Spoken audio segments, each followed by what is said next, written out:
Photoshop for me is a tool. And what I mean by that is I use it to get a job done. Usually it's just creating thumbnails or just creating some sort of stock images of some kind. I don't investigate and experiment and do creative stuff on it or any kind of artistic stuff on it. It's just not something I, need it for. As such, really, I could probably do everything I need to do with CS4 and upwards. But it's nice, the things they add, but I don't really need them. But one tool that is essential and has been around since 2007 or 2008 in CS4 is the Content Aware Scale tool. If you're not aware of this tool, please take a look at it and please try and use it. It's wonderful. It's a fantastic tool. So let's get on and show you how it works. So here we have an image, and I might want to make this image a little bit wider. I might need it to be wider. It's actually quite wide anyway. So first thing I'm going to do is just go to the background here. I'm going to right click on here and make this a layer. And then I'm going to go to my crop tool and decide how wide I want to make it. In this case, I'm going to go a bit crazy. I'm going to say I want to randomly add this much to it. Fine, that's my crop done. Now I'm just going to go to my select tool here, my rectangular marquee, and select pretty much the whole image. And now I can go to Edit and go down to Content Aware Scale, or press Alt, Shift, Control, and C on Windows. I guess that's Alt, Shift, Command, and C. I don't know.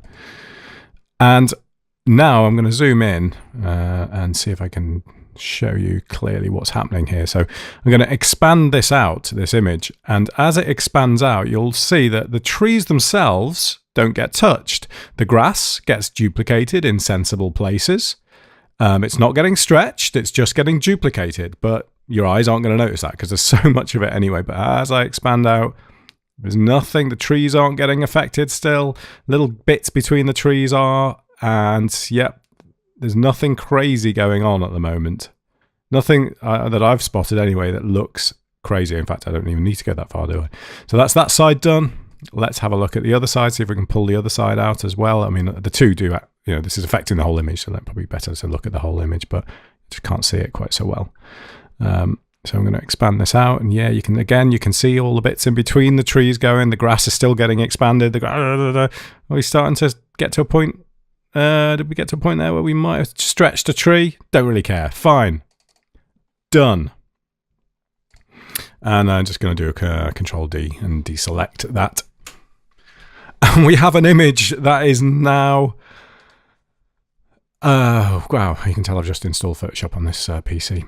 Now 6,200 pixels across, and and there's absolutely no degradation to the quality at all. Nothing's going crazy with the image. It looks absolutely perfect. It's just the best tool ever. I mean, what I use it for, I'll give you an example of something that I would use it for. Let's do an open recent, and so this is a headshot of myself that is courtesy of Rod Allsopp. Thank you, Rod.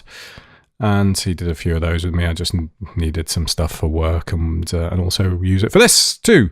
So I'm going to open this image, and if I was going to use this on a thumbnail, not quite sure why I would use this particular pose on a thumbnail, then the chances are I'm going to want to have more space over here. Now I can just kind of expand this out and do sort of, gradients and stuff to make it look right, but I can use the Content Aware tool again, and again, layer from background on here.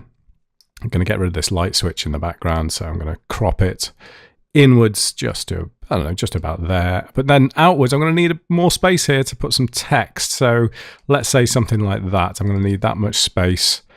And now I'm going to just select my area. Now, I suppose just select this and expand that, but I'm going to show you how it works by selecting the whole lot.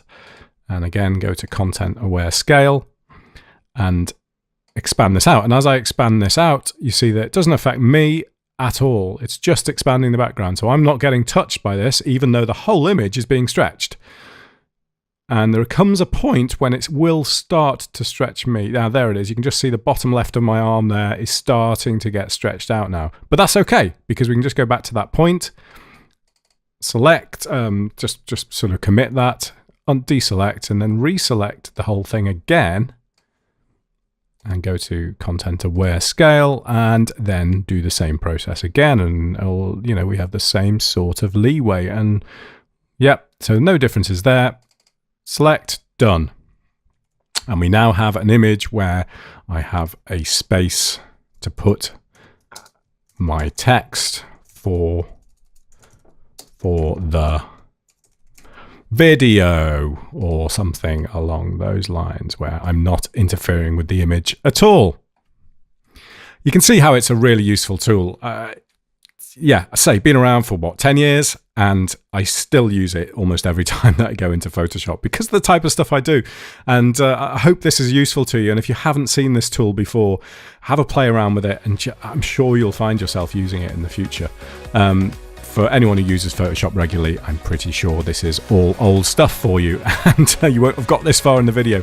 But thank you for watching, and I'll see you soon.